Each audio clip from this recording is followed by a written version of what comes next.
for this podcast? Is that what you're doing? So pay attention to me, damn it. She's literally laying across me right now. You are a 70-pound dog. You are not a lap dog. So I guess we'll begin. I don't know. I mean, it's weird. All my regular podcast people are playing. So. Right. 22 days, 21 winners, 3 co-hosts, and 1 podcast. This is Stranded for Victory, and I am your host, Pooty. Today we're joined by legendary players Danny, 2-time All-Star from Turks and Caicos, and most recently Australian Stranded. And we might be joined by Nofo, I'm not totally sure, but if we are, I'll just introduce him. 5-time All-Star Nofo, most recently Shawnee in Australian Stranded. And we are very excited because today we're talking about a season that for many years I just put off or kept putting off, a winner's edition. How fitting with season 40 airing right now. It's perfect timing. I know. I had planned on this being, I'll just give you guys a little history of how this winter season has been stacking up over the years. I had really been putting it off and off and off until we've had really good winners and enough winners to do it, which I really never thought we were going to be able to do a full season. I had planned even this time to just go ahead with a mini season of 13 players, something fun for this quarantine period. But the more I kept asking people, the more people just decided to say yes, much in the same way that Winners at War came about. So, we had just wrapped Kuril Islands, one of our best seasons. We were looking forward to Isolated 5, and this was not even on my radar until actually Melinda contacted me and said, hey, I'm bored. When is Winners happening? And I said, let me just ask some people, because it is a good time, and see what they say. And the more I kept asking people, the more people that I thought would just tell me no kept saying yes. Let's do it. And I decided, if we're going to do it, now's the time because everyone's stuck at home and miserable, and this is a good outlet. So since then, it's just been full force. I mean, really, we started planning this earlier this week. I mean, it's not even been a full week of planning, and we're just kind of throwing it together. Yeah, I mean, it's kind of a perfect confluence of events, There's an all-winter season on TV. You have a ton of people who are looking for something to do in quarantine. And then as you're reaching out to all these players and saying, hey, the thing, I'm sure there's a whole bunch of them that were, maybe questionable about whether or not they wanted to come back. But as soon as you hear that they're doing something that's an all-winter season, you're like, oh, well, I want to be a part of that. So we're joined by Nofo. Nofo, we introduced you at the top of the podcast, so just say hello. Hi, Pooty. Nofo and Danny are having a quarrel over rematch. Oh, it's not a big deal. Which is always going on. So we just started talking about how this all came about. My history with All Winners, we had originally planned a Stranded with Champions season, and that was supposed to be season 16. And what we were going to do is have a tribe of winners, and it was only going to be 12 winners, or 12 to 8. And I had them all lined up. We were ready to roll. And then like the week before, people started dropping. So how that season was going to work was that there were going to be 16 all-stars and a tribe of winners. And the winners would kind of select people to play in the season as the all-stars were voting each other out until we got to an even number of tribes to when the winners would enter the game, essentially, which was it was a cool concept, something I had explored. But because the winners started dropping, we had to come up with something else. And that's when I brainstormed with Carl, actually. And we came up with Refuge, which has become probably our most creative twist. So, out of that panic came something very creative. So Refuge was born out of a champion season. So here we are. That was season 16. So now this is season 36. So we have finally our winter season. And I just can't believe this cast. I mean, I'm in awe. Nofo was a big proponent of this and kept pushing me to, keep doing, you should try to do it. I think you can do it. And I just told him, I just don't think, I didn't think we'd ever get some of these people who've just told me over the years, like I'm retired, or people who are in other countries that their time zone doesn't permit them to play anymore, or people who had played and just said, this is it, I'm done. So the fact that people had said yes and that I've got no turn downs. Which is unbelievable. I've never had an experience like this. The closest I've come is Revenge. Well, but even then we had. It's a perfect storm of, events out in the world, events on TV, and there's also the ego of being a winner and being asked to come back and, however many years later and play against, people who have won just like you. I think it's something that people are going to want to do, and it's something that people will make time for if they can. So that was that was why I kept pushing you to ask all these people you thought would say no, because I had a feeling most people would say yes.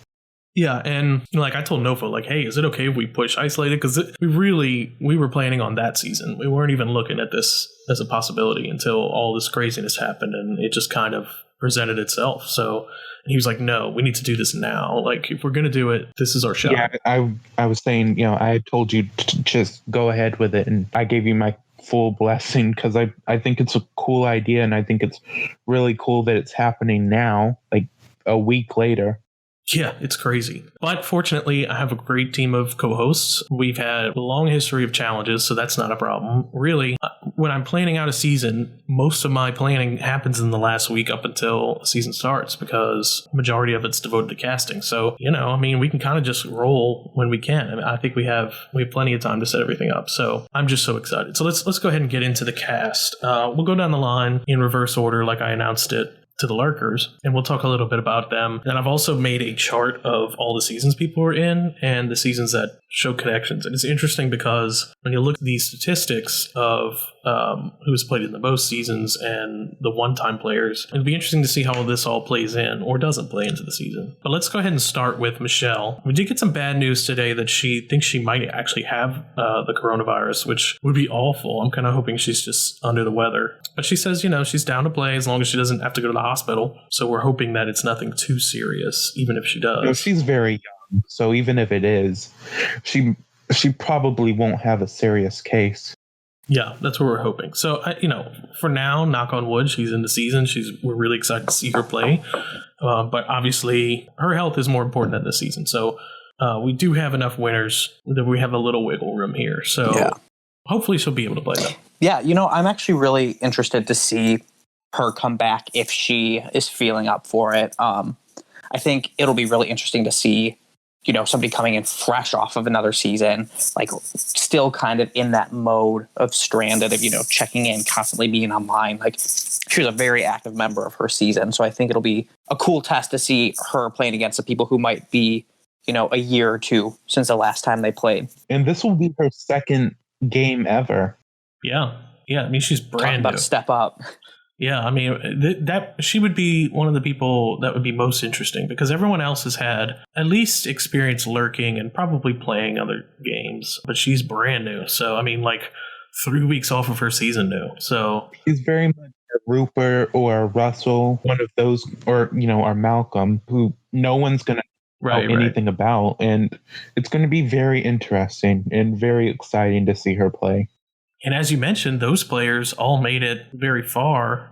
Typically those people benefit from not knowing many people, and other people just use that as an extra vote, which could do well for her. But let's go ahead and move on to the next person who does have a lot of experience with us, especially in the last 2 years. Maybe one of the players who has been brought back more frequently in a short amount of time than anyone else, Ziggy, who of course originally was in Isolated and then came back after that season for Morocco and won, and most recently was in Australian Stranded, where he came in 6th place. And he really could have won that season.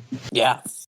No, honestly, I think what Gary pointed out, the statistic that he'll have played in 4 out of the 5 seasons since he joined the community.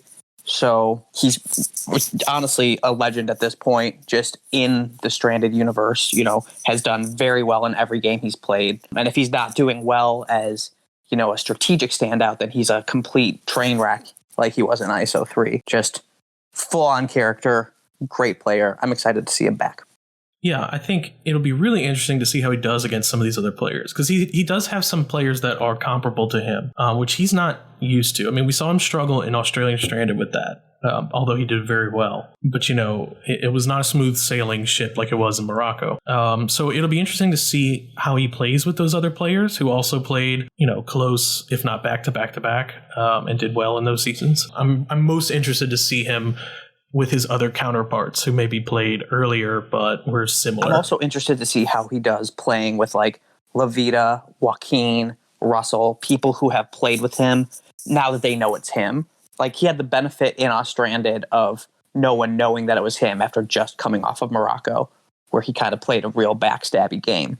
I think So, people having seen how he played in Off-Stranded, I think it's going to make him a very big target for the newer players, and I think he needs to watch his back. We're going to talk about that. I think there's going to be a faction that know his game, that know that you can't necessarily trust him all the way, but there's going to be a good portion of people that know him very well, and I can't imagine those people going after each other immediately. But we'll see. He's definitely going to have an uphill battle here. Our new school winners are very strong winners, but I think of those, he's probably the most dangerous, and I think everyone knows that.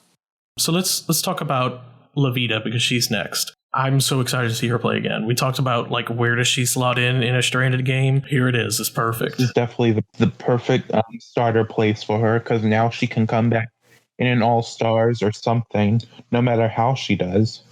Right. And I think, I can't imagine her doing poorly. Mm-hmm. Of course, they're all good players, so it could happen. I just see her being a big part of this season because she's so great. I mean, really, we're talking about like, I could see actually Joaquin and Ziggy trying to cut her early, just out of fear of how good she is. But she's so good. I mean, really, we talk about a lot of these players being good. I think Levita, along with Ziggy, are towards the top of my list in threat level up there with in gameplay. Right up there with Cochran, I think. And Penner, yeah. I mean, we're going to talk about like who I think will do the best or who are the best players, but Levita and Ziggy are certainly up there. I would think that like Val, Levita, Joaquin, Ziggy are a little group just from all getting to know each other very well and playing with each other over the last year. But we'll see. I think, when you go into a group and you don't know a whole lot of people, you just naturally gravitate towards people you know. I think of those people, Ziggy's the most dangerous because he's willing to cut people he's close with. And I don't know that Levita or even, we know Joaquin would, but I could see Ziggy wrecking some people's games here. Yeah. I'm most excited to see Levita, mostly because we haven't seen her play a Survivor game before. She's just played in Big Brother, and I'm interested to see how her skill set kind of translates over to a Survivor style game. Yeah, that's true. And we do know like she's going to be good at challenges and she's super good socially. So like she's an all around threat here.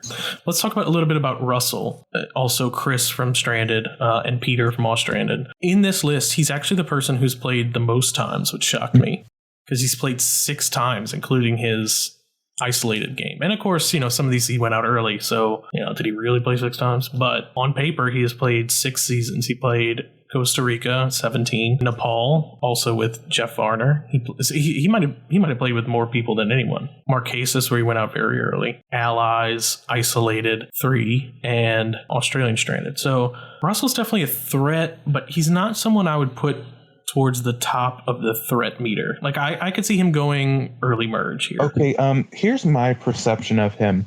I don't know if Danny has the same thing, but like when he will talk to me, or just me personally, I feel like he's very cold. Like I get it's not very friendly, or it doesn't feel very personal to me, and I feel like that might be how he talks to people in the game, and if so, he might not do all that well. With this being a winter season, I think that social game is going to be very important. I think my experience playing with him was it just depended on whether or not he wanted to be playing with you. Like once I swapped with him, like at the beginning of the game, literally nothing really great. We had some little chit chat.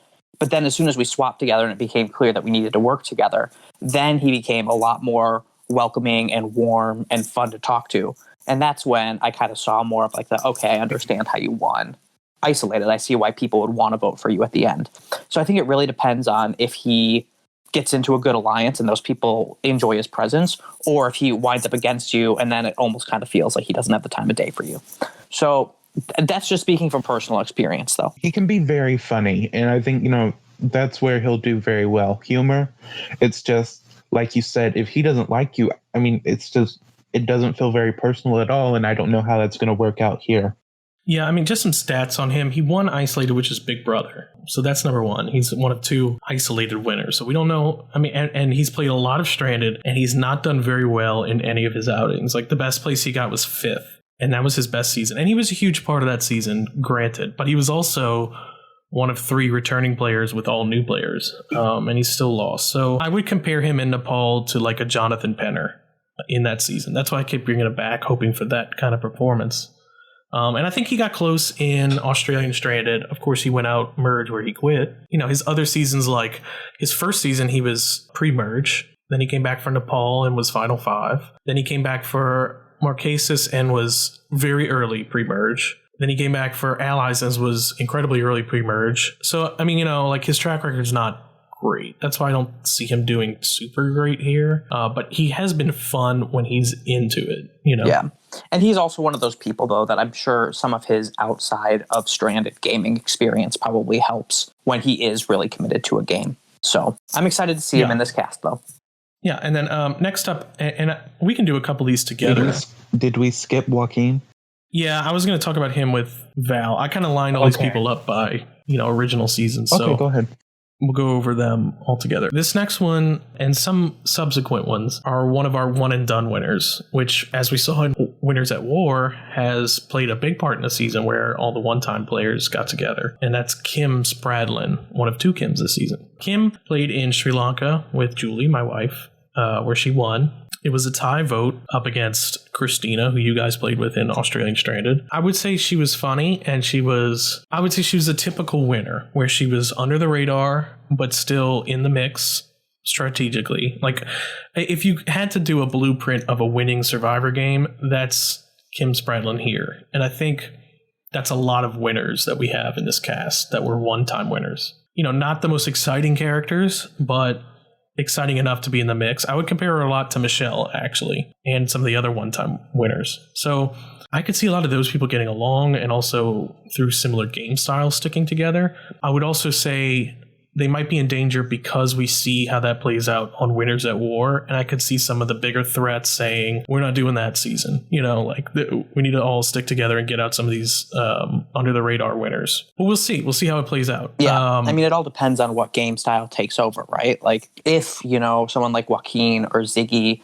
or a Penner or Cochran is able to get all of these big name winners who are a little bit bigger personality wise, a little bit more strategic, if they can all agree to stick together, then I think some of these players like Kim might be in trouble because they're not going to be playing as forward of a game. But if those people can't find a way to work together and they're at each other's throats from the beginning, then I could easily see one of these one-time, more middle-of-the-road winners making it to the end and winning. There's also a little bit of them wanting to prove themselves, I think, too. Because, even in Winners at War, we see that with like Michelle and some of the other winners who were low-key. I think there are some players here that only won once and never got to come back, that were kind of forgotten and think, I wish I could play a little bit more of a fun game, or I wish people got to experience what I can really do. So that might be another angle where we see some of these people that we're not expecting much from really step up and become bigger characters. Which brings us to our next winner, Aubrey, who won Socotra season 29. Another person who just played once and has been busy with life and has not come back. I really love Aubrey. And I do love like all these winners that were one time, like Aubrey and Michelle. Super fun personalities, just not the most flashy winners.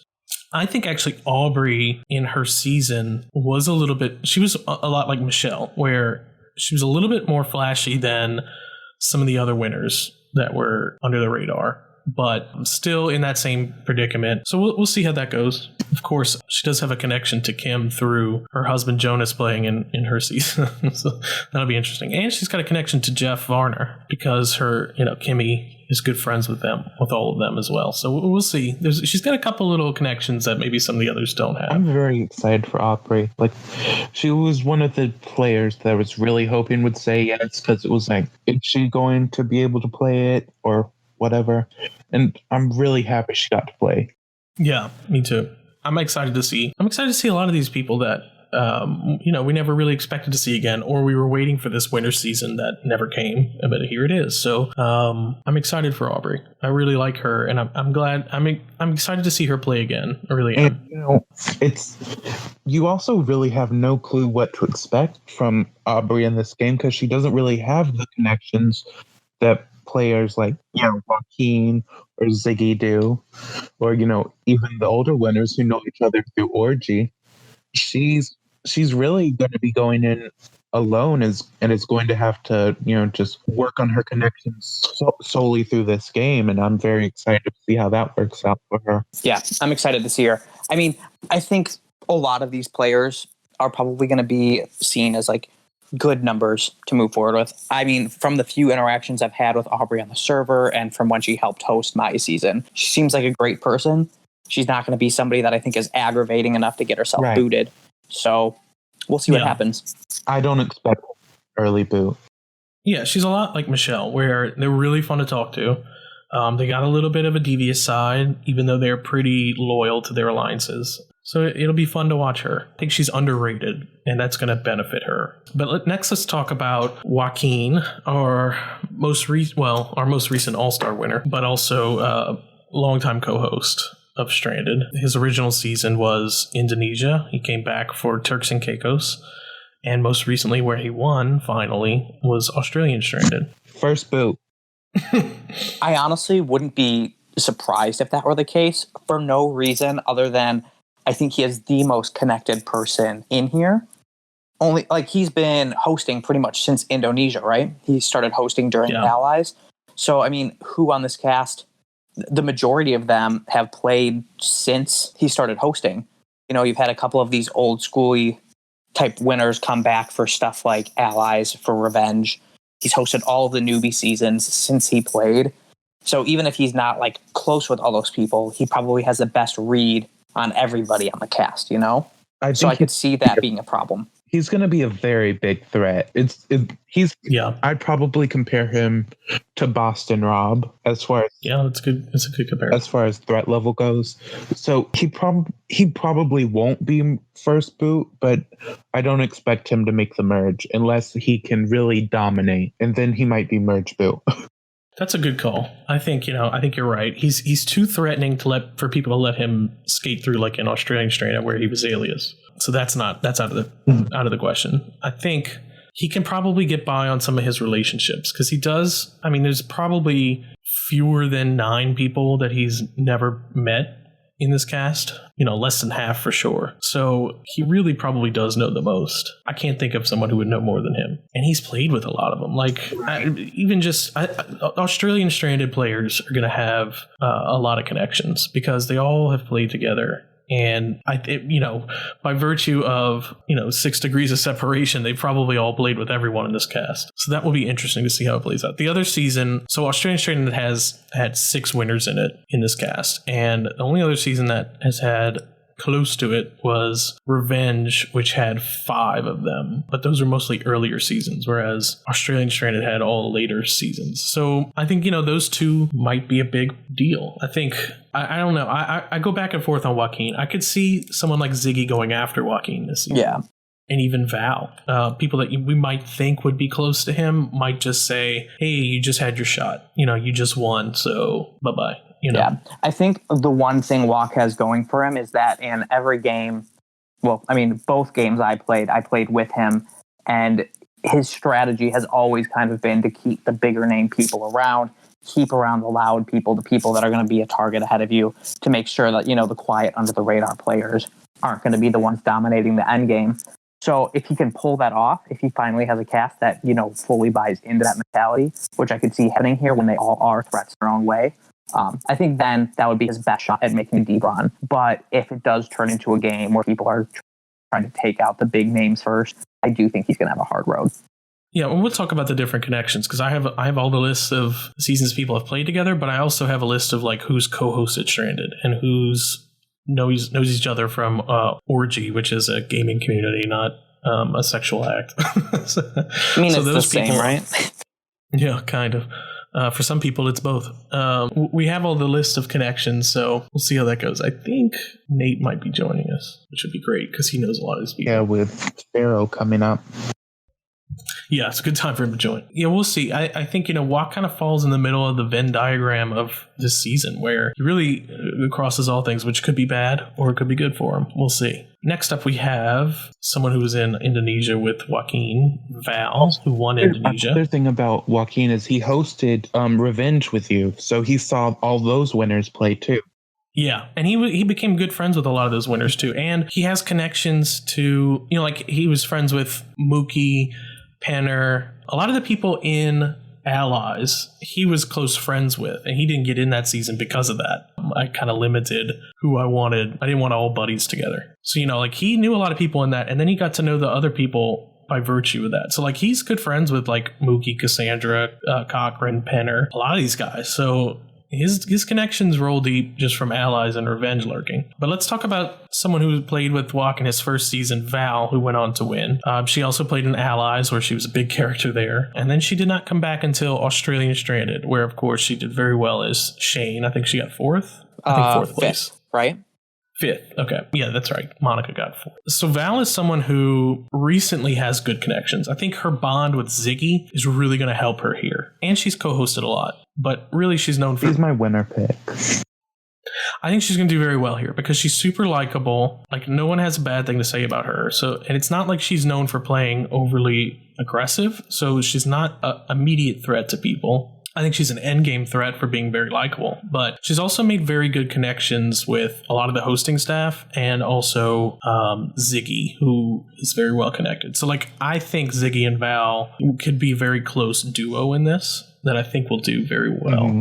And, I was comparing Ziggy to Penner earlier. That's who I think are most comparable. But I was thinking about it, I think the difference between Ziggy and Penner is that Ziggy is a lot more cutthroat than Penner is. And that could really benefit him here. Or it could hurt him by people knowing that. But if I'm putting those two together, I do give Ziggy an edge just for how cold and calculating he can be, which I think is a good asset in Survivor. Maybe not outside of it, but it benefits him for sure. Yeah, I mean, I'm really excited to watch Val play in a non-alias version of Stranded, where, people know who she is coming in. I mean, she was a total... I was about to say a total wreck, not a total wreck. She was a total joy to play with in Stranded for, the 2 or 3 rounds where I did get to be on the same tribe as her. But I mean, then you go on to later in the game and every single person you talk to is like, oh my God, yeah, I loved Val. Like, I'm really close with Val. And so, I mean, I don't know what it is. She's a very magnetic personality. I don't know if I would pick her as my winner in the season, but I definitely pick her as somebody who's going to make it late into the merge. And like Pooty said, probably only going to be targeted for being a social threat and an endgame winner candidate. Here's my reason. She has connections with people. She's so likable, but I don't see her as a huge threat to people. I don't think she's going to be as an immediate of a threat, such as people like, Joaquin, Ziggy, or even, older players like Cataly. I think she's very middle of the road as far as that, but she's so good. She is so good at the game that I think she's going to be able to make it to the end and win. Right. She just lacks that, like everybody else is known. Ziggy's known for being cutthroat. Penner is known for being super strategic. And, I think that Val is just as strategic as everyone else, but she's not known for, the cutthroat moves, the big moves. She's known for being like a completely likable winner, and I think that's just as dangerous. And if people don't pay attention to it, you could be correct. I think it's funny. I would describe a lot of people the same way you've described Val, which makes me think, she might have a tougher time here than she has in the past, because there are some people I would think Ziggy, Penner, even like Michelle, Cataly, a lot of these people have this same ability to be extremely likable to everyone. Obviously, the winners here, like Nofo said, are very good at the social game. It's going to be a very social heavy season. I think, when we talk about the best players, so we're joined by Nate, who will be able to tell us a little bit about Val. The social players are going to do well here, but they may not do as well as they have in the past, because some of these people like Jeff, Val, Penner, Ziggy, Levita, that are so likable that's their biggest strength. I'll be interested to see how that either cancels each other out, or maybe they all bond over that. Either way, normally I talk about the best under the radar players as people like Val, but I think a majority of our best under the radar players are here in this cast together. Right, and it's hard to be, a standout in that way when, you have 20 winners who are all relatively likable and prove that they had what it takes to win a season, where you being the under the radar strategic threat is no longer as impressive when you have 15 other people who have won that way. Yeah, and I think it's either going to be a fight to the bottom where everyone's trying to be as under the radar as possible, or which is kind of what happened in Winners at War, or we'll see the opposite where some of these threats come together and say, hey, we're not going to let them run the table this time. Nate, why don't you talk to us a little bit about Val? Val, I really, really like as a player. I played with her in Allies, which I think is a game that she played very differently to how she normally plays. Well, I also played with her in Ostrander, technically. Yeah, but with... He sucks. Yeah, Val is obviously terrible, but no. In Allies, it was interesting to see a more active dimension to her game, especially compared to Indonesia, where she just dominated the season from the beginning. Right. So it'd be just going through the cast. I'm surprised how many people actually know. Yeah, you know a lot of these people from Allies and Australian Strand. Yeah, I've played with all but Michelle, Russell, Kim, and the first 7. So I played with half the cast. Yeah, because you were in La Vida season 2. Why don't you talk a little bit? We've been over, these are the people we've talked about so far. We're on Val, but we've talked about Michelle, Ziggy, La Vida, Russell, Kim, and Aubrey, and Joaquin. Wait, no, you played with Russell. He was Peter. No, he was never on the same tribe as Peter, was he? No, Yeah, he was. never on He was the one who booted you, wasn't he? He was not, no. You've technically played with Peter twice, because you played with him on Allies, although he was very quick to be booted. And then was Peter on Allies? He was Chris. He was Chris Daughtry. Oh, okay, yeah. Originally, but I don't even. He might even have been first boot. I don't remember. He's very early boot in Allies. Yeah, I'm interested to hear your take on La Vida. How you think La Vida will do here? Because you're the only one who has experience playing with her. I think I think it'll be interesting. I think the question with La Vida whenever she was going to play again was her equity in playing challenges. Is she going to... I don't think she has equity to run the field again. But I guess she also has the question is how much of a reputation she has for running the field. I think Joaquin definitely knows, but Joaquin would also be, if I was playing the season, my first target. We were talking about that earlier when we just talked about him, is that we think he's going to be a very early target because he knows everybody. Yeah, exactly. But I think a part of what La Vida was able to do to make it to the final 8 before she was able to Kevin Martin it was she was able to be strong at challenges but not seem impossible to beat. Right. Well, because, she prides herself on being a people watcher and a lurker. And I think she was able to be under the radar enough to not be threatening. I don't know that she'll have that same luxury here. Yeah, I think we voted Bridget over La Vida at one point, which was probably the worst decision in the game. But because she's better at pairing off with people who are bigger personalities and people who can just take the target a little bit off her. Right. Well, let's move on. We just talked about Val. Let's move on to Cassandra, this is our first of our 3 Pharaoh winners, which we're going to talk about back to back. Cassandra originally was on Faroe Islands, and then she came back for Allies, where you played with her. And then most recently, she was in Revenge, where she ended up winning against Nofo in the final 3. So Cassandra is interesting, because the first time she played, she was like over the top immunity whore, very aggressive. And I would say she played the same game in Allies, where she went out pre-merge, so she changed that up for Revenge and really only started playing aggressive towards the end. But she still won nearly every immunity challenge. Yeah, you had most experience with her in that season. How do you see her doing here? I think if she can make it to the merge, I think her social game is there, and she's definitely someone who likes to latch on to other people, and she likes to have people as a meat shield. I think I was kind of that for her at one point, but it's definitely very much a physical game for her. And I think if people catch on, which they might not, they'll want to go for her, because she really has the potential to win every single immunity challenge out there. I think the only one who might even be able to touch her is La Vida or Joaquin or Cataly. Her physical game is just exceptional. Yeah, she played against the best in Revenge, so can't even say these are better immunity. She kind of proved that already. So I'll be interested to see how Cassandra comes across here. I will be really interested to see the Pharaoh alliance, because in Revenge they ran the table because there were so many. Here there are only 3, but that's still, if they were to be close, it's still the most people, the most newbies. From one newbie season, they'll have the furthest back connection. Yeah. No, you're right about that. The only thing is, I definitely see all of Pharaoh working together. Like Penner and Mookie were friends I think they were friends outside the game for a bit. Yeah, and they were all in the same starting tribe on Pharaoh. Like that tribe is so dominant. Cassandra was Candace was on that tribe too. Yeah, the tribe that just lost everything in the beginning.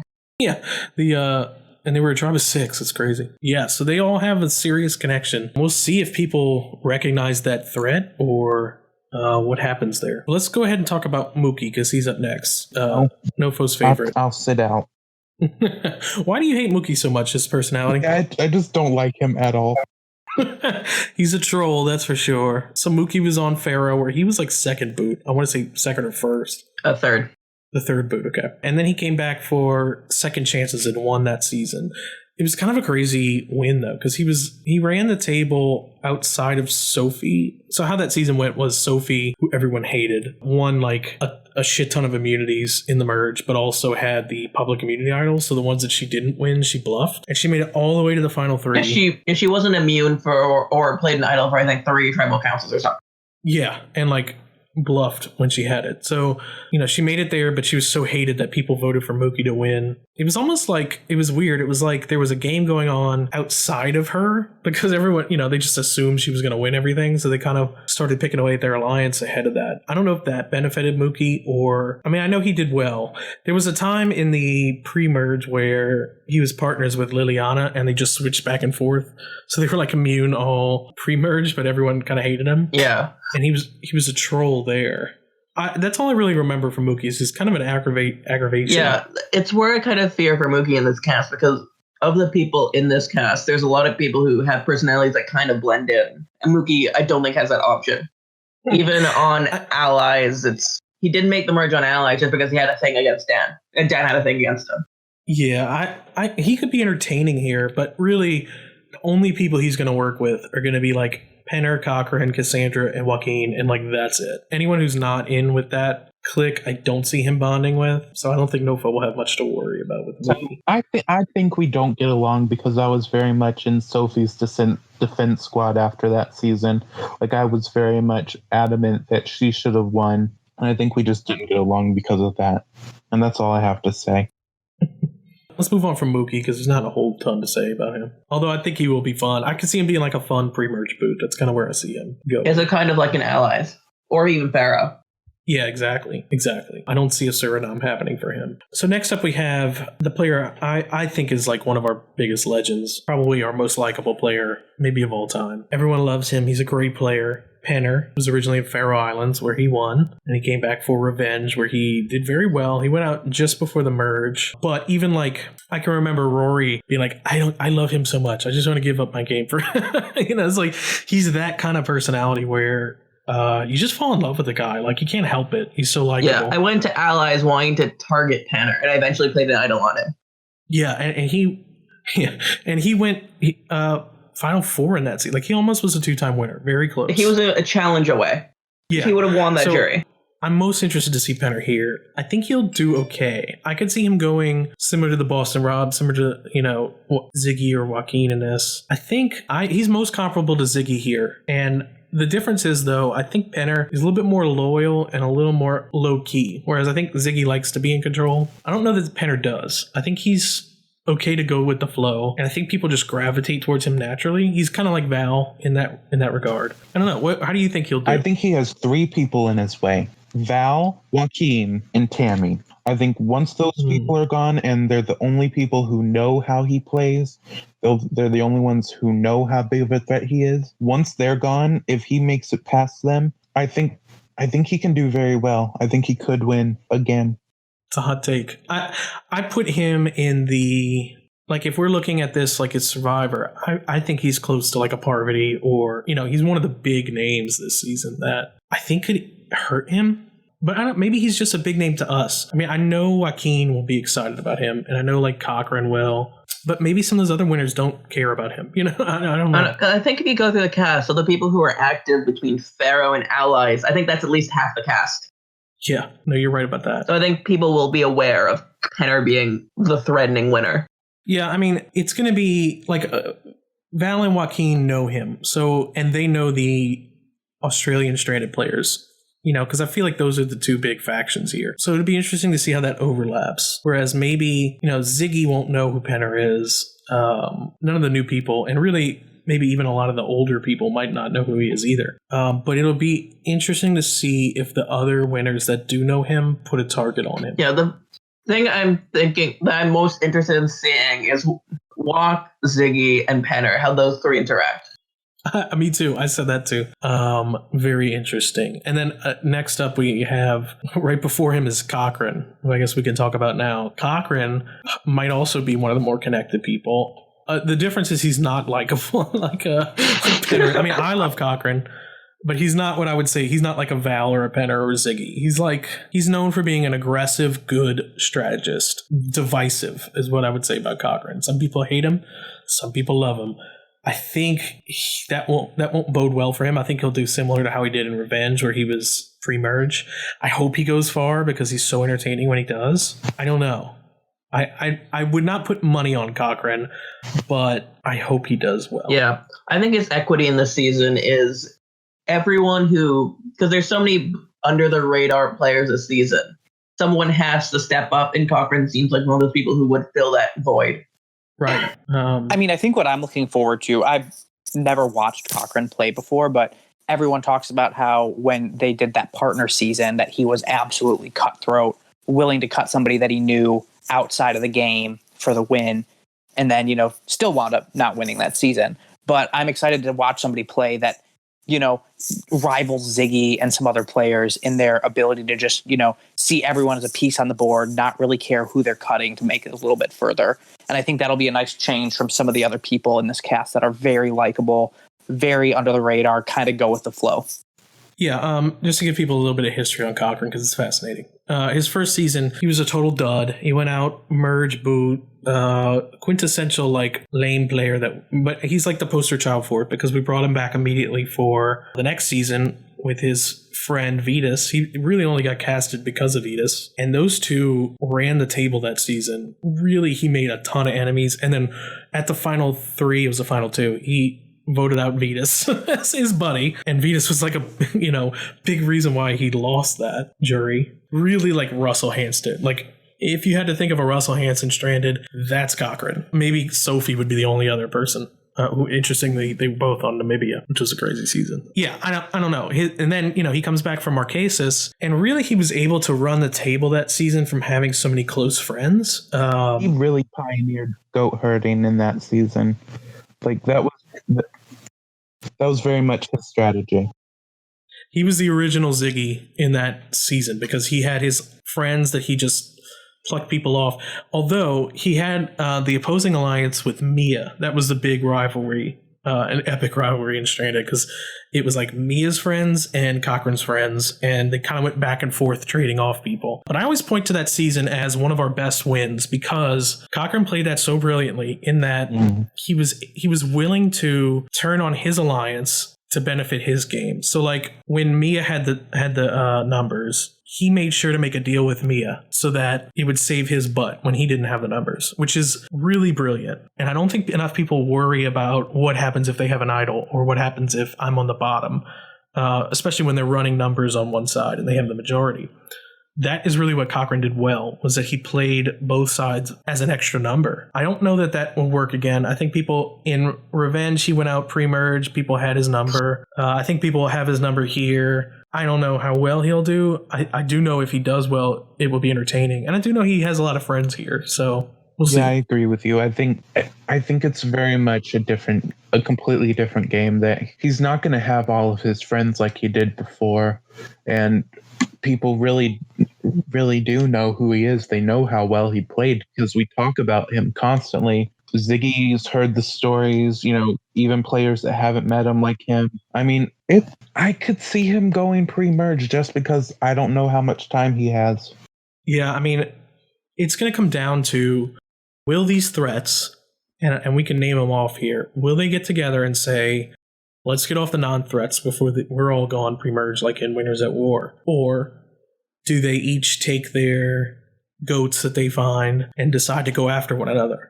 that's going to be a major factor in how this goes. I know for a fact Joaquin has said to me he wants the threats to stick together. So we'll see if he's able to pull that off or if he just gets taken out immediately. I don't know. I think it's in his best interest. I think it's in Penner's, Cochran's, Ziggy's, Levita's, Cataly, Tammy, all to stick together.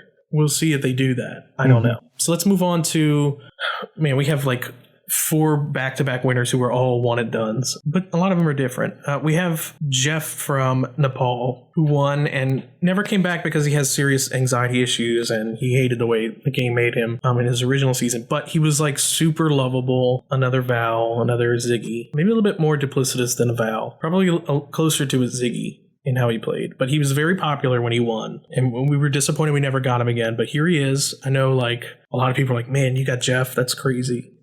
He's someone that nobody expected to play again, but here he is. Very excited to see how he does. Yeah, I hope he does well. I like him.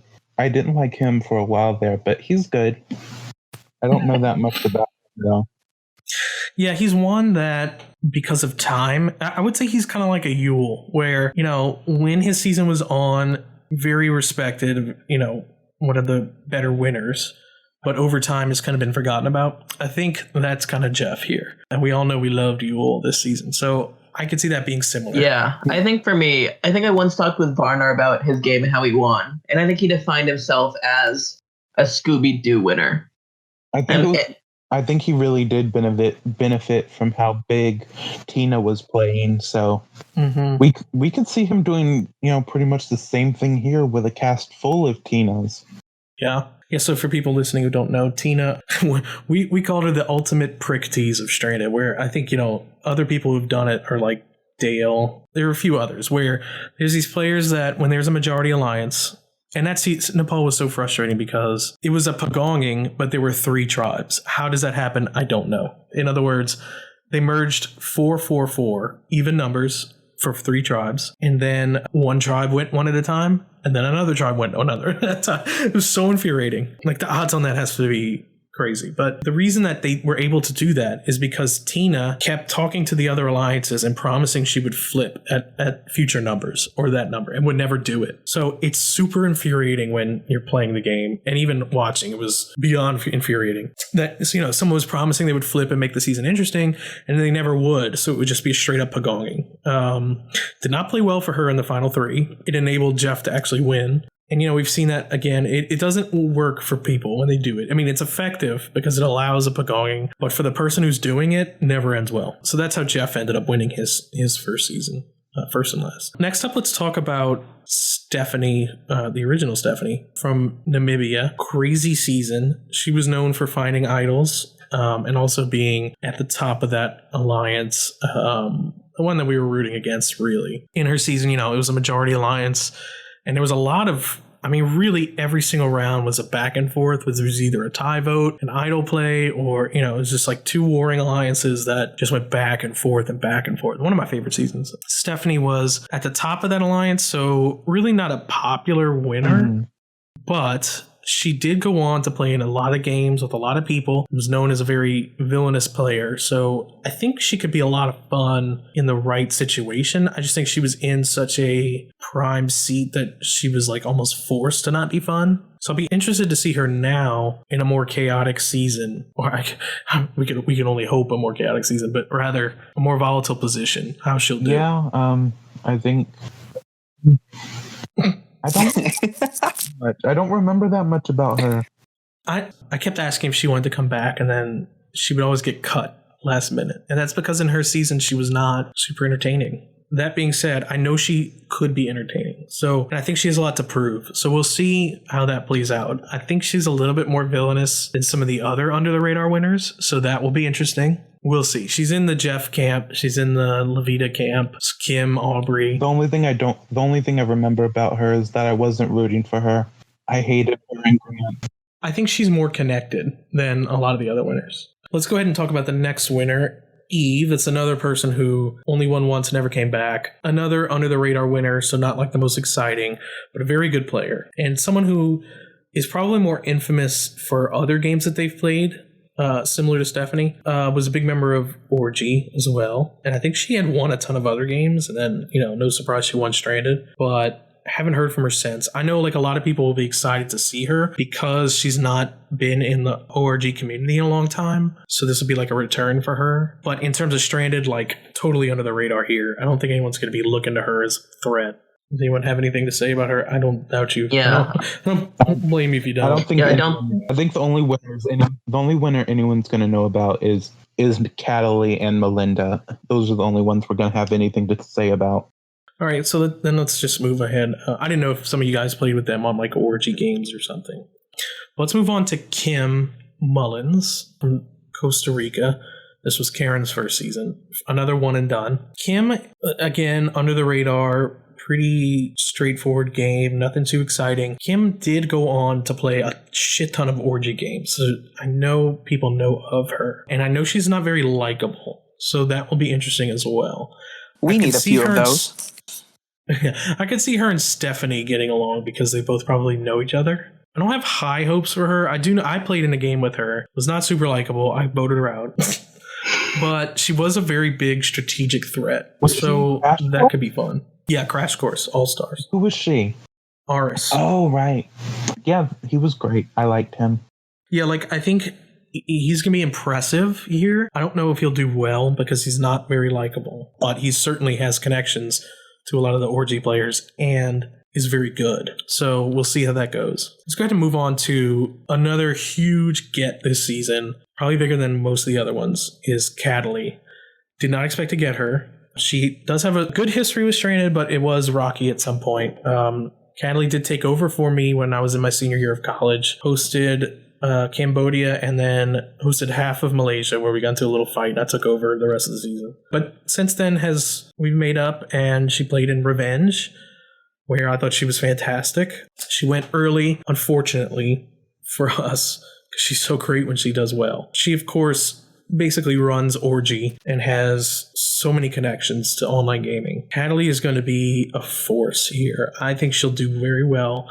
I think it bodes well for her that she did not do well in Revenge. Mm-hmm. I do know she'll have a target, so that might not be good, but I think she'll do better than she did in Revenge. And if she makes the merge, she is someone who has proven time and time again can definitely win. I really hope this is a season where Cataly makes a run because she's so entertaining when she does. I think her legend outside of the game is going to be her biggest obstacle. I think that's probably the one thing that might get in her way. Just how much people know about Beezilla. And we'll just see how she does. I hope she does well. Yeah, she's one of the players I really hope makes a run this season. Mm-hmm. And there's going to be an old school person who makes a deep run. I really hope it's her. Yeah. And I really hope players like Joaquin and, Ziggy and Penner, I hope they don't target players like Cataly. Well, I think, that's what happened to Revenge, we even set it up as old school versus new school. And she was seen as the leader of old school, which really hurt her that season. Here, I don't think that'll be the case, but I do think she has the connections of all the old school players. Like, I have a list of all of them, and literally the first 8 names as the old school people were all ORG players. So she's going to know them probably very well. And I think that could benefit her. I hope she makes a run, because when she did, it was so entertaining. Her first season was like a fans versus favorites season, where she was the merge boot, but she was like so villainous, and it was awesome. And then, of course, she came back and ran the table in Refuge because she knew Brenda and a lot of the other players there. So I think, if she can get in and her alliance stays strong, I think she'll do really well. If she can make the merge, I think people are in trouble. She's really someone who can do serious damage in a merge. It's just going to be like, can she make it there? So let's go ahead and talk about the next person, who was another person I did not think would ever play Stranded again. Really did not think. I was shocked as hell when she got back to me even. Penny from Greece, who is really one of my favorite winners of all time because she was so entertaining and also really over the top strategically. And it's very rare that someone like that wins. Like, so funny, and really played that season aggressively. So she came back the next season for Refuge and was like first boot. Like everybody wanted her gone, and hasn't played since because she's Australian and has a full-time job. So like she does not have time for gaming. Fortunately, the quarantine is happening. So fortunately for Stranded anyway. So, she was finally able to come back. I'm so excited to see her back. I hope she has enough time to devote to it. I know she said she does. So there's no reason she shouldn't. I hope she's not an early boot because that would be so disappointing after all this time for her to go early. Super fun, super hilarious. I'm excited for everyone to get to know her because I don't think a lot of people know of her. She's Shark Park, so she's played in a ton of online games. Has done well most of the time. I think she could do very well here just by virtue of being likable and strategic. I don't think anyone else will have a ton to say about her because you guys probably don't know her, but when you get to know her, you will thank me for casting her. Is she the only one in this cast that is on a different time zone? I guess Penner is like 8 hours ahead, like UK time, because he's Ireland, right? Yeah. Yeah, that's interesting. The majority of them, though, are all going to be like continental US time zones, right? I think Stephanie is also UK time. Stephanie's Australian, isn't she? Okay. No, I think she... Well, no, I think she's Irish as well. Okay. But I was just curious how like, many people were going to be difficult to, be in constant contact with based on time zones. But I don't think it'll be a huge problem for people this season, though, because nobody's got like steady hours. Right. Yeah, it was a problem for Penner during Barrow, but I don't think the other two would have that issue. And I think, they'll be able to talk to each other. So there have been seasons where people on funky time zones all bond because of that. I think even Revenge, that was the case. Like, I think Penner, Brenda, and Vetus all got very close because they were on European time. So let's move on. Yeah, Stephanie's Australian. He's from Perth. Okay, gotcha. Yeah, that's how he knows Dan and Patrick really well from Australian Stranded. Oh, who's he on Australian Stranded? Well, I say Australian Stranded. I mean... Australian Survivor-oo.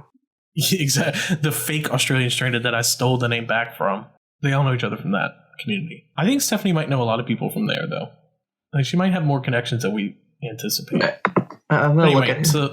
I still have my Australian Stranded login, I think. I'll look that up later.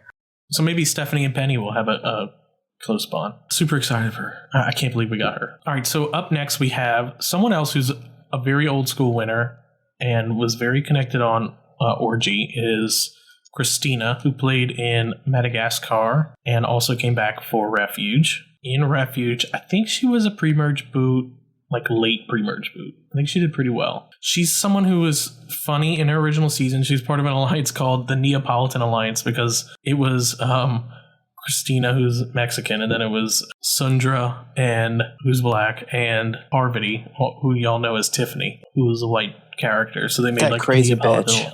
bitch. Yeah, so you can imagine like Christina was Parvati's number one. So, up for a good time, that's for sure. Came back for Refuge and was super boring, but also, I mean, she filled out the preseason application and said she wants to prove that she can do better because that season she had like activity problems, I think was the reason, and she never came back because of that. She's coming out of retirement for this. She's been in countless Orgy games. I think we could be surprised by Christina. I'm not expecting a lot from her, but as I go back over her, I think she's got a lot more to offer than we might be giving her credit for. I think she could surprise us. Yeah.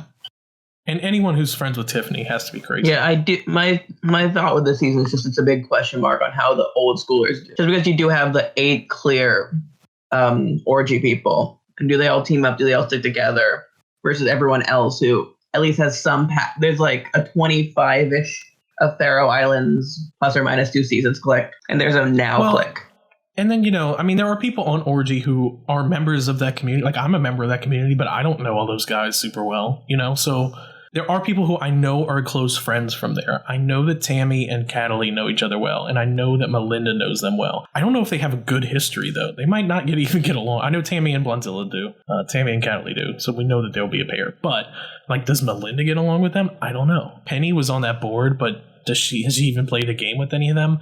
Who knows? So, of those, I think the ones who will actually have an alliance because of their connections are probably just Tammy, Cataly, and maybe Kim.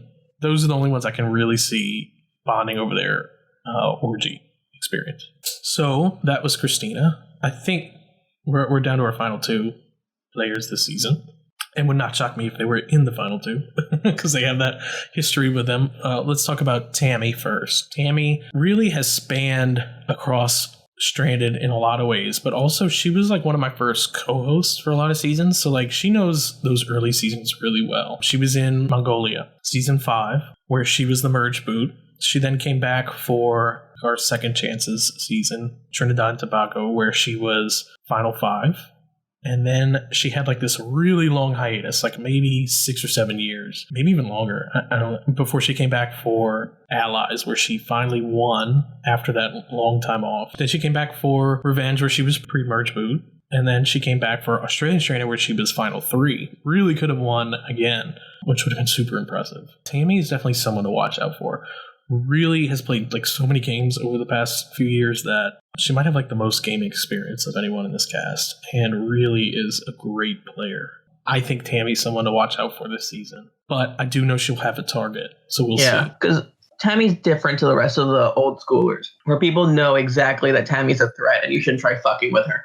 Yeah, and she has a lot of new school ties. Like she's gonna know Ziggy, she's gonna know Val. She might know like most of this cast just by virtue. Yeah, Penner. Yeah, between Allies and Ostranded, you know half the cast. Yeah, I mean, she was in all the seasons that have the most players in this cast. It was Allies, which had 5. Revenge had 5. She was in that one. And Australian Stranded had 6, and she was in that one. And really, it's interesting because all of those seasons have clusters from different eras of Stranded, where like Allies had a lot of the late people from 25 to 28, and then Revenge had from middle to beginning, and then Australian Stranded had mostly newer players. So she's been in all 3 of those. I think she's probably the most connected. We talk about Walk, but Walk doesn't know Cataly. Walk doesn't know Melinda. You know what I mean? Like those are pretty good connections. Yeah. So the question is does it bite her in the ass, or does she take full advantage of it?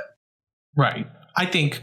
I can't see her doing poorly here. Although she did do final 3 in Australian Stranded, so do people let her get far? I don't know. Like I imagine the Ziggies, Levitas, and Walks of the world are too aware. But their strategy is to take threats, so maybe they see her as a big threat that they need to keep around. Yeah, so it could go either way. Well, let's move on, unless anyone has anything else to say about playing with Tammy. I know, Nofo, you played with Tammy. Did I? Yeah, we both did. She was just Lee. In Revenge. Oh, wait, did I meet her? You might not have actually. No, Tammy was literally in our 3-person core alliance on our first tribe in Ostranded. No, I meant in Revenge. You might not have met her in Revenge, but you definitely met her in Australian Stranded. Mm-hmm. Yeah, I know. I don't really have that much to say about her, though. You never got super close. What about you, Danny? Well, he was just when we played together. I mean, we were only on that first tribe together, and between him and Shawnee, those were like the people that I trusted the most in the tribe. But he was definitely like the kind of pinnacle of playing like UTR in the beginning of the game, like just not trying to make waves, just going with the flow. And then, once I was able to switch over and help host for, the merge portion of the game, he was easily the person that was the most strategic in his positioning. I mean, there was that the round where his name was coming up, and over the course of like 30 minutes leading up to the reveal of tribal council, like we watched him scramble just enough to get the entire vote flipped over onto Phoebe. And like it was just him having like 2 or 3 conversations, and it started a chain of events that got everybody else to do his dirty work for him and made Phoebe look like the crazy one. So I'm excited to watch him play with a bunch of good players again. I liked the way he played. He's not flashy, but but he's super effective. Like he was a part of that tribe where we talk about pre-merge of Australian Stranded, where it was really a winner. It was like almost the blueprint for a winner season because they had 4 winners on one tribe or 3 winners, and really we got to see them all duke it out. And Lee was a part of that. And it was so interesting because he kind of played both sides, but all the winners did. So, like, is this season going to just be winners playing all sides and calling the shots and moving the chess pieces around? It has to be, Yeah. I think Tammy's big advantage is that she can play in many different ways. In Allies, that was definitely not. It was definitely her and Heidi were just half the team, and Dan and whatever were the other half. And I feel like maybe if she's close with Cataly, that could be like a dynamic that she tries to repeat. Yeah, true. Is Cataly her Heidi? I can see it. I hope so, because that was a super entertaining season. I would love nothing more for like Cataly and Tammy to be final 3 here. Yeah. With like Cochran and his group attacking them. Oh, that would be amazing. We'll see. Well, let's temper our expectations and expect it to go like Winners at War, where we have all the randos in the end, which would be fine too. Yeah, it's still a strong low in the depth chart. Yeah, so we have 21 winners here. I don't know if we'll see who actually starts the game that way. Sometimes we have a last minute drop, but even still, way more than we thought we would. I can't believe we got some of these people. I'm so excited about, Melinda, Penny, Cataly, Penner.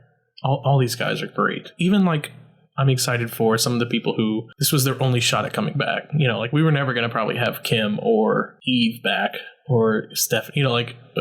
Chances are there was not a season where we were going to bring them back. So let's see what they got. Maybe this will be a proof that we do need to take some more chances on people that we haven't. I'm excited. It's one of those where, now having casted this, you can kind of see how the production probably felt going into Winners at War, where it's like, yes, I want the threats to do well, but who cares? Because this cast is awesome, Yeah, like you can see Jeff's face in the first challenge, and it's kind of similar with now. Yeah, like, sure, we want, some of the big names and big threats to do well, but if they don't, fuck it. Like, they're all winners. It's cool as shit, I mean, there are not many games that can have all winners, especially like long form series. Like maybe some winners, like mini seasons, or like Discord orgs can do it because they host like 30 games a year. But Stranded is different. These people are coming back from 13 years of playing, so it's special, Yeah, like how long did Melinda play ago? Yeah, I mean, Aruba was literally in 2008, like January of 2008. So that's 13 years, basically. It's crazy. Yeah, still coming, and 13 years later, coming back. Yeah, and like it's cool because we got her in Australian Stranded, which was just like a little taste of her as crazy, but not like a super serious game. She just wanted to troll it, which is fine. But now we see her, like, she got a little taste of it and was like, you know what? I kind of want to play, like, for real again. So I'm excited to see her play for real because, I mean, a lot of these people have amazing track records, even like Ziggy, but nobody's got the resume that Melinda has, where, her first season, she lost in a tie. Second season, lost in a tie. Third season, won. Like, 3-time finalists, pretty great. 3-time finalist and 1-time troll. Yeah, and like, I mean, you could say every time she's played, she's made the final 3 outside of Australian Stranded. So does that happen again? Probably. I mean, we don't know. I would put money on it, so we'll see. Other than that, I just can't wait. I'm so excited to see people like Aubrey again, Jeff again, like people who I never even considered wanting to come back or having time to. Here we are, and they're all here. And it's really emotional for me on several levels. Number one, because it's a good snapshot of like Stranded as a whole. But also, it's cool because when Lucy died, I really put this season on the back burner. Because, of course, Lucy was like one of our best winners, and she would have 100% been on this cast and would have been fantastic. So like, in a lot of ways I was like, okay, well, winners might not ever happen now, or if it does, like, we have to wait a while because it's too soon. And then this situation happened, and it's almost a little bit of kismet. Like, we're definitely going to dedicate the season to her. We have like a lot of things we're going to do with her involved in it. But for me, it's just something I hadn't considered, and it's almost like it came about organically. So it's a cool experience. It's emotional. It's I was telling Nofo about it. It's almost like, it's just meant to happen at this time. So we'll see. I really have a good feeling about it. It's not something that a lot of people can say that they can do a winner's season. And it's not something that I had considered that we would be able to say. And the fact that it's happening like during Survivor and while Survivor's doing it, it's a cool experience. So it's a cool parallel. Yeah, I'm very much looking forward to it. I think it's going to be a special season to witness and be a part of. So, do you guys have any thoughts or predictions? Who do you want to win? Who do you think will win? Honestly, it's really wild. Like it's just the cast is all over the place. Everyone's good. I mean, it could be anyone. Like the only one that I really think would be a disappointing winner is someone like Mookie or Russell. I don't think that there would be a very disappointing winner. Yeah. It depends. I I'm mean, sure whatever situation happened that one of those two did win, I'm sure it would be an amazing season. I'm sure they would. yeah, I mean, you have to you got to think like a lot of times players are great in one season and the next season you don't like them at all. They didn't play very well. Phrase it. I think they're the players with the most to prove. I think that's a better way of saying it. Yeah, I think, it would be typical if a winter season was won by an under the radar player, because like that would be, of course it would happen. It would be unexpected if it was someone over the top. It'd be awesome if it was, but I'm not really expecting that. I'd be interested to see if maybe some of the over the top players become under the radar players, similar to how Joaquin was in Australian Stranded, because I think that could possibly happen. We could have a case where some of these people that we think will be under the radar social players become big threats. We'll see. It really depends on the game this season, because people are different. And some of these people, like Jeff was telling me, he was 22 when he first played. Now he's 26 or 28. And that's a big difference. So people change, situations change. Sometimes you play differently because of other people that are playing. So we'll have to see. I just hope that it's satisfying and, outside of like something dramatic or controversial happening, I hope it's just a good season. Yeah. Especially because here, every single person has nothing to prove. They are only here to see if they can become the 2-time winner. If you get voted out pre-merge here, there's no shame. Totally. Yeah. And these are really, you can safely say these are the best of the best. Like, All-Stars, you could say that. But these guys have the proof. They won. So we'll see. They can't all win this one. Yeah, just going through, I think the one person who maybe has something to prove is Levita. Maybe a bit for Mookie, and that's kind of it. Yeah. Yeah, I can't think of, there aren't many players who won, like, by chance. You know what I mean? Or like a controversial win. Levita never played Stranded and relied on winning out. Mookie, who won due to kind of a weird season. But even then, he played well that weird season. You could say the isolated people have something to prove because they didn't win a Stranded season, Yeah, though I don't exactly know how Russell won, but his isolated win was super controversial because he was in a final 2 with Cole, who was playing as Cole was Ronnie. And it was a tied jury vote, and then it was a tied pre-jury vote. So we had to go to like the host voting, which was like super controversial. But nearly tied again. Yeah, it almost tied again. So like, what do you do? There's no other tie break. So how close was the game if you had to go to a second tie? Well, the only reason it was close is because we had a juror completely dip on us. Right. Otherwise, it wouldn't have been a tie. Yeah, it wouldn't have tied. Wouldn't have happened. So, I think Russell has the most to prove, maybe. Whereas even Levita at least won her season against 5 or 6 all-star stranded people. So, I think she's proven herself to be capable. We'll see if she can do it in Survivor. Like the ISO forecast wasn't weak at all. No. Basically she won in an all-star game as a new player, Yeah, as the final 7 were, I think, 4 or 5 people who would easily fit in an all-star season. Right. I think, the people who have something to prove are the people we don't know that well. Jeff, Stephanie, Eve, Kim, both Kims, Christina. Those people probably have more to prove than, if Cadley or Cochran or Joaquin go early, we know it's because they're big threats. Whereas if those guys go early, could just be because they do. Who knows? Interesting to see who steps up and who fades out. But who the big characters are even on this season. I can't wait, though. There's so many big names here. And this is one of the seasons that you look forward to, for sure. Everyone talks about when is winners. Here it is. It's crazy. All right, so I'm going to go ahead and wrap it up. I think we've talked ad nauseum about all the winners. I cannot wait. I think it's crazy that it's happening Thursday. We're going to see these people back in action. I'm still pinching myself, still thinking half of them are going to drop out last minute or something crazy, because it's unbelievable to me that this is happening. Either way, the show must go on. We'll see what happens. We have a lot of work to do to get it together ahead of time, since we only have a week and we're basically starting from scratch. That being said, I think this is going to be a legendary season regardless, just by virtue of who's in the cast. So with that,